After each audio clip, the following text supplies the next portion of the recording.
Hello everyone, today I'm going to show you how to target the right audience with TikTok ads. Now there's two main ways for you to do this. One of the main ways is if you are not paying to put on TikTok ads, so you're planning to grow organically and using your videos as advertisements for your business.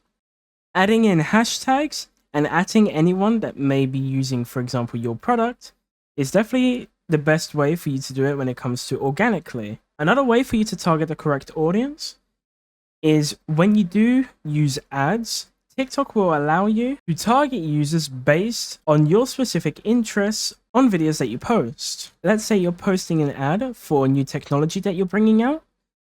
You can select to target people who are interested in electronics. So make sure to select the correct target audience category when you go to put an ad onto TikTok. And that's basically it. If you have any questions, feel free to ask them in the comments below. Thank you for watching.